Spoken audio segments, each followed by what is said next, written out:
90 రోజుల కోర్సు పూర్తి చేస్తే చాలు 100% ప్లేస్మెంట్ సపోర్ట్ తో సాఫ్ట్వేర్ జాబ్ మీ సొంతం. వెంటనే కోడ్ జ్ఞాన్ డెస్టినేషన్ ని సంప్రదించండి.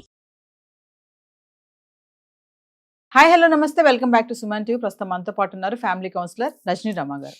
నమస్తే మ్యామ్. నమస్తే నవీన. మ్యామ్, నన్ను చాలా మంది అడుగుతున్నారు టాపిక్ చేయాలి మీతో అని చెప్పేసి. ఏంటంటే భార్య తప్పు చేస్తే మరి భర్త క్షమించగలడా?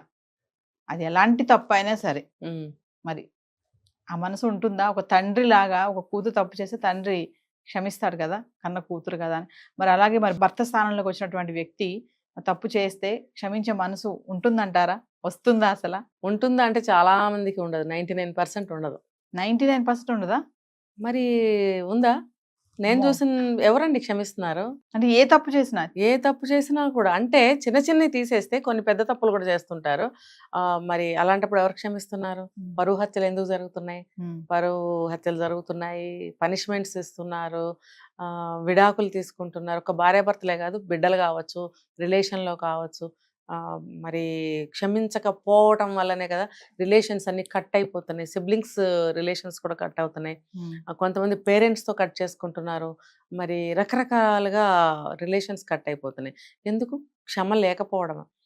అంటే క్షమ అంటే తప్పు చేస్తే, తప్పు చెయ్యనప్పుడు వీళ్ళు కూడా అడ్జస్ట్ అవ్వరు. మాదే నడవాలి, లేకపోతే పరువు పోతుంది, మీరు చిన్నవాళ్ళు, మీరు మాట్లాడకూడదు, లేకపోతే నువ్వు ఫలానా రిలేషన్ అంటే ఫలానా వరసలో ఉన్నావు. వరస అంటే రిలేషన్. నువ్వు కూతురు వరుసలో ఉన్నావా, కోడల వరుసలో ఉన్నావా, చెల్లి వరుసలో ఉన్నావా, అక్క వరుసలో ఉన్నావా, వదిన వరుసలో ఉన్నావా, అమ్మ వరుసలో ఉన్నావా, అత్త వరుసలో ఉన్నావా, అమ్మమ్మ వరుసలో ఉన్నావా, ఎనీథింగ్, ఏ వరసలో ఉన్నావు, ఇవన్నీ కూడా కౌంట్లోకి వస్తాయి. మరి ఏ రిలేషన్ తీసుకున్నా కూడా ఎవరు క్షమిస్తున్నారు? పంతాలు, పట్టింపులు, పౌరుషాలు, రోషాలు, మరి శాపనార్థాలు, శపథాలు, మరి నేనేదో పెద్ద భగవంతుడు అన్నట్టు నిర్ణయాలు తీసుకుంటారు. మరి దానివల్ల వాళ్ళకి ఏమైనా ప్రయోజనం ఉంటే ఉంచుకోనివ్వండి. కానీ మీరు అడిగిన క్వశ్చన్కి సమాధానం ఏంటంటే, ఇన్ని రకాలుగా జరుగుతున్నప్పుడు క్షమ అనేది లేదు ఎవరి దగ్గర అని నేను చెప్తాను. అంటే ఇప్పుడు భర్త కంటే ఫ్రెండ్స్ ఉంటారు, వాళ్ళు ఉంటారు మేడం. ఇప్పుడు వైఫ్స్కి ఏంటంటే అంత రిలేషన్ మెయింటైన్ చేయని వాళ్ళ గురించే, చేసే వాళ్ళ గురించి మనకు అనవసరం లేదనుకోండి. చేయని వాళ్ళు కొంతమంది ఉంటారు, ఇంకా భర్తే సర్వస్వం, అసలు ఇక వెనక ముందు కింద పైన అంతా భర్తే ఇంకా ఆమెకి. అలాంటప్పుడు ఆమె ఏదైనా తెలిసి తెలియక తప్పు చేసింది, అది ఇంకెవరికి చెప్పుకోవాలి? భర్తకే కదా చెప్పుకోవాలి. ఆ టైంలో భర్త అనే వ్యక్తి దాన్ని ఎలా తీసుకుంటాడు? ఒక చెప్పింది, నేను ఇది చేశాను అంటే నీకు చెప్పాలి అన్న మనస్తత్వం గల భార్య చెప్పేసింది, అప్పుడు ఆ భర్త దాన్ని ఎలా తీసుకుంటాడు? ఆ టైంలో కూడా క్షమించడం అంటే భార్యాభర్తల మధ్యన అరమరికలు, రహస్యాలు అనేవి ఉండకూడదు అని చెప్తారు. ఇది కరెక్ట్. అంటే రహస్యంగా చేశారు అని అంటే something is wrong, something is there, అంతే కదా. చెప్పుకోవాలి. భర్త అయినా సరే ఏది దాయకూడదు. చాలా మంది శాతము భార్యలకి ఏమి చెప్పరు. నీకేంటి చెప్పేది అని కూడా అనరు, అసలు మాట్లాడరు, చెప్పరు, ఏది చెప్పరు. అడిగితే కూడా ఏం లేదనో, అనో, నీకెందుకులే అనో ఏదో దాట వేస్తారు, చెప్పరు, అసలు చెప్పరు, లైఫ్ మొత్తానికి చెప్పరు. ఇంకా భార్యలు కూడా అలాగే చేశారనుకోండి, మరి వాళ్ళు కూడా తట్టుకోగలగాలి. సరే ఇప్పుడు మీరు అడిగిన దానికి భార్య చెప్పిందే అనుకోండి, అతను అర్థం చేసుకోవడానికి ప్రయత్నించాలి. ఇది చెప్పింది ఓపెన్ మైండ్తో అంటే 2 కారణాలు. ఒకటి, తను ఒకవేళ చేసిన తప్పే అయితే క్షమించమని ఆ ధోరణిలో చెప్పడం జరుగుతుంది, ఇలా జరిగిందని. రెండోది ఏంటనంటే ఎటువంటి రహస్యాలు నేను పెట్టడం లేదు అనేది కూడా తెలియచెప్పడం జరుగుతుంది. కాబట్టి రక్షించు, ఒకవేళ నేను ఏదైనా బ్యాడ్ సిచ్యుయేషన్లో పడ్డాను, నేను చేసింది తప్పు అన్నప్పుడు నన్ను క్షమించు, రెండోది నన్ను రక్షించు, తర్వాత నీకు నాకు మధ్యలో రహస్యాలు ఏమీ లేవు అనేది అనే భావంతో, లేవు కాబట్టి నేను నీకు చెప్తున్నాను. ఇన్ని ఉంటాయి ఇందులో. ఇన్ని భావాలతో ఆవిడ చెప్పినప్పుడు అతను అదే భావంతో రిసీవ్ చేసుకోవాలి. తప్పు చేసి చెప్పింది కాబట్టి దీన్ని ఉతికేద్దాం, ఆరేసేద్దాం, ఇంకా అదే పెట్టుకొని తవ్వడం, అర్జెంట్కి వెళ్ళి తాగొస్తాడు. ఒక్కొక్కళ్ళు అయితే తాగొచ్చేసి కొట్టడం మొదలెడతాడు, లేదా వీధిలో నుంచి అరవటం మొదలు. కొన్ని కేటగిరీస్ లో కొంతమంది ఇలా మేడం. కానీ ఇంకా కొంతమంది అంటే మాటలతో సూటిపోటి మాటలతో కూడా అంటారు. సంవత్సరాల తర్వాత కూడా ఫస్ట్ స్టెప్ నేను చెప్పింది, తాగొచ్చి వీధిలో నుంచి అరవడము, బ్యాడ్ గా చేయటము, తర్వాత నెక్స్ట్ డే నుంచేమో సూటిపోటి మాటలతో చిత్రవధ చేయటం. అంటే నువ్వు అది క్షమించినట్ట, ఆ క్షణంలో ఊరుకుంటావు, మర్నాటి నుంచి నువ్వు చిత్రవధ చేస్తావు మాటలతో, అప్పుడు నువ్వు క్షమించినట్టు అవ్వదు కదా. నువ్వు ఆ అమ్మాయి అలా చెప్పినప్పుడు, భర్త అయినా సరే అలా చెప్పినప్పుడు, భార్య కానీ భర్త కానీ ఇద్దరు కూడా అదే భావంతో రిసీవ్ చేసుకోగలగాలి. అసలు ఆ సిచ్యువేషన్ ఏంటి, ఎందుకు చేయాల్సి వచ్చింది, అనేది అర్థం చేసుకుని పోనీలే ఒకసారికి వదిలేద్దాం, 2 సార్లు వదిలేద్దాం అని వదిలేయాలి. కానీ మూడోసారి ఎప్పుడు ఎవరో కూడా తప్పు చేయకూడదు. ఇది శ్రీరామ నీతి. మూడోసారి తప్పు చేశారు అనంటే అది అర్హులు, శిక్షార్హులు, శిక్షకి అర్హులు అని శ్రీరామనీతి చెప్పింది. కాబట్టి ఏ మనిషి అయినా సరే క్షమిస్తున్నారు కదా అని చెప్పి తప్పులు చేస్తూ కూడా పోకూడదు. 1-2 తప్పుల వరకు క్షమిస్తూనే ఉండాలి. ఇంకొకటి ఏంటంటే బాగా తప్పైపోయింది అని చెప్పి ప్రాధాయపడ్డారు అనుకోండి, అప్పుడు క్షమించాలి. క్షమించిన తర్వాత కూడా మళ్ళీ తప్పు చేస్తే అది నేరమే అవుతుంది. ఒకసారి 2 సార్లు అదే నేను చెప్పింది. మూడోసారి తప్పు చేస్తే ఇంకా ఎన్నిసార్లు క్షమిస్తూ పోవాలా? అంటే లైఫ్ అంతా నేను ఇలా ఉంటాను, నువ్వు క్షమిస్తూ ఉండు అని అర్థమా? లేకపోతే నేను ఇలాగే ఉంటాను, నువ్వు క్షమించాలి అనే ఒక శాసనమా, ఒక ఉద్దేశమా? ఇవన్నీ తప్పు. కాబట్టి భర్త అయినా భార్య అయినా పొరపాటునో గ్రహపాటునో తెలుసో తెలియకో మరి కావాలనే ఉద్దేశపూర్వకంగా చేస్తే కూడా 1-2 సార్లు క్షమించండి అని నేను చెప్తున్నా. దానివల్ల ఏమవుతుందంటే రియలైజేషన్ రావాలి, వస్తుంది. రావాలి, రాకుండా అదే పనిగా చేస్తే మాత్రం క్షమించడానికి వీలు లేదు. ఎందుకు? నువ్వు కావాలని చేసి అతన్ని బ్యాడ్ చేస్తున్నావు.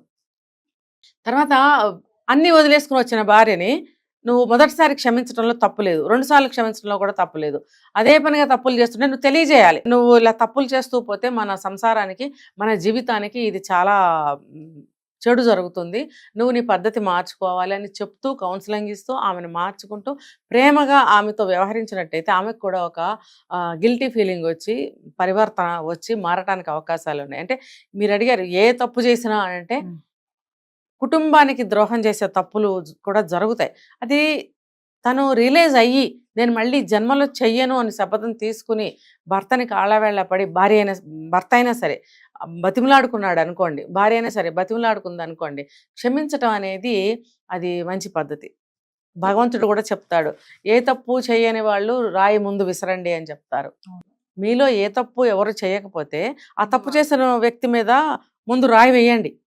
ప్రతి మనిషి తప్పులు చేస్తాడు, సేమ్ చేయకపోవచ్చు వేరే, కానీ కుటుంబానికి భర్తకి కన్నబిడ్డలకి ద్రోహం చేస్తే అది కూడా కాళ్ళ వెళ్ళబడి నేను మళ్ళీ చెయ్యను మారిపోయాను అని అన్నప్పుడు క్షమించటం అనేది మంచి పద్ధతి. అది అదే పనిగా జరిగితే మాత్రం అది క్షమార్హం కాదు. ఇక్కడ ఇంకోటి మేడం మీరు చెప్పారు కూడా అడుగుతున్నా లాస్ట్గా. ఇప్పుడు భర్త తప్పు చేస్తే ఖచ్చితంగా భార్య క్షమించేస్తుంది. అంటే క్షమించిన వాళ్ళు కొంతమంది ఉన్నారులేండి, వాళ్ళ గురించి మనం మాట్లాడుకోము. మాక్సిమం అయితే క్షమిస్తారు భార్యలు. అదే భార్య తప్పు చేస్తే మాత్రం భర్త మీరు అన్నట్టుగానే 99% అన్నారు కదా ఇందాక, ఖచ్చితంగా క్షమించరు. ఎందుకు అంటారు అంటే ఇప్పుడు అన్ని వదిలేసుకొని వస్తుంది కదా, అందరినీ వదులుకొని వస్తుంది, ఇక నువ్వే సర్వస్వం అనుకుంటూ వస్తుంది. పిల్లల్ని కూడా పక్కన పెట్టే భార్యలు ఉన్నారు. భర్తని ప్రేమించే వాళ్ళు పిల్లల కంటే భర్తని ఎక్కువ ప్రేమించే వాళ్ళని సెకండ్ ప్రయారిటీ పిల్లలు అంటారు. అంత ప్రేమిస్తుంది కదా నిన్ను, మరి నువ్వెందుకు నిన్ను క్షమిస్తున్నప్పుడు నువ్వెందుకు క్షమించవుతానని? ఒకవేళ తప్పు చేయాలని తప్పే చేసింది, క్షమించి నువ్వు కడుపులో పెట్టుకోలేవా దాన్ని అంటే? అదే ఇప్పుడు భరించలేని విషయాలు కొన్ని ఉంటాయి, అది వాళ్ళకి తెల్లారు లేస్తే కళ్ళల్లో రీల్ తిరుగుతూ ఉంటుంది అనమాట. ఇంకొకటి ఏంటంటే అదొక కారణం. ఇంకొకటి ఏంటంటే మేలీగో. ఇంకొకటి ఏంటంటే మన సమాజంలో అనాదిగా ఉన్నటువంటి ఒక ఇది నడుస్తుంది, మగవాళ్ళది పై చేయిగా, మగవాడి మాట వినాలి, మగవాడు ఏ తప్పు చేసినా చెల్లుతుంది, ఆడవాళ్ళు తప్పు చేస్తే చెల్లదు అనేటువంటి ఒక నియమ నిబంధనలు కానీ రూల్స్ ఏవైనా సరే అనుకోవచ్చు భాష, అవన్నీ పెట్టారు మన సమాజంలో. పెట్టినప్పుడు మగవాడి దృష్టి జెనెటికల్గానే మారిపోయింది నా దృష్టిలో. ఇప్పుడు 100 సంవత్సరాల నుంచి అనుకుందాము, మనకు తెలుస్తూ వస్తున్నాయి కదా, ఆ 100 సంవత్సరాల నుంచి తీసుకుంటే ఇప్పటి వరకు కూడా ఆ లక్షణాలతో ఉన్నారు మగాళ్ళు అంటే జెనెటికల్ అని అనిపిస్తుంది. అంటే అది చూసి ఒకళ్ళని చూసి ఒకళ్ళు నేర్చేసుకుని ఇక్కడ వరకు వచ్చారు. మళ్ళీ అదే తత్వం అనేది కంటిన్యూ అవుతూ ఉంటుంది. ఆ తత్వం వల్ల క్షమించలేకపోతున్నారు. కానీ ఒక యాంగిల్లో చూస్తే నేను ఇందాక అదే చెప్పాను, తను ఇంకా మళ్ళీ ఈ తప్పు చెయ్యను, నాదే తప్పు అని కాళ్ళ వెళ్ళబడి ప్రాధాయపడినప్పుడు గుండెల్లో చేర్చుకోవడం అనేది చాలా మంచి పద్ధతి. అది అతని యొక్క దయా హృదయానికి ప్రేమకి తార్కాణం అవుతుంది. ఎంత కాళ్ళ వెళ్ళబడినా కఠినంగా ఒక క్రూరుల్లాగా శిక్షించి గెంటి వేయడం అనేది తప్పు. సో ఫైనల్గా మేడం, ఎంతమంది భార్య భర్తలు ఏదైనా గొడవలు జరిగినా మాట అనుకున్నా క్షమించుకోగలుగుతున్నారు అంటే ఏం చెప్తారు? ఉన్నారండి, చాలా మంది ఉన్నారు. ఉండబట్టి ఇప్పుడు జంటలు చాలా కలిసి ఉన్నాయంటే ఇదే అనుకోవచ్చు. మనం కలిసి లేని వాళ్ళ విషయంలో అది లేదు అని అనుకోవచ్చు. అంతే కదా, అది అవతల వాళ్ళని క్షమించలేకపోవడము, ఆ విషయాలకి కానీ ఆ వ్యక్తులకి కానీ గౌరవం ఇవ్వకపోవడం వల్లనే విడిపోతున్నారు. ఏమైనా జరుగుతున్నాయి, హత్యలు కానీ ఆత్మహత్యలు కానీ రకరకాలు జరుగుతున్నాయి. కలిసి ఉన్నారు అంటేనే మనం అనుకోవచ్చు వాళ్ళిద్దరి మధ్యన ఎంతో కొంత సఖ్యత, సయోధ్య, క్షమాభావం, ప్రేమ ఇవన్నీ ఉన్నాయని అనుకోవచ్చు. ఇలా ఉంటే మన సుభిక్షంగా ఉంటుంది దేశం కూడా. ఇప్పుడు ఎన్ని పడినా ఎంతమందిని మనం మారుస్తాము? లేదు చనిపోతాము, మళ్ళీ మనం తిరిగి రాము, ఏం సాధించినట్టు? లేకపోతే చంపేశాము, జైల్లో కూర్చుంటాము, పరువు పోయి మానసికంగా కృంగిపోతూ ఎన్నేళ్ళు శిక్ష వేస్తే అన్ని సంవత్సరాలు జైల్లో మగ్గిపోతూ మన యొక్క జీవితం అంతా వ్యర్థం చేసుకుని అక్కడ ఉండటం అనేది కూడా మీకు ఎంతవరకు ఆనందాన్ని కలిగిస్తుంది? కాబట్టి మనము ప్రేమైక హృదయంగా ఉండాలి. విశ్వప్రేమ అంటారు చూడండి, Yes. Universal love.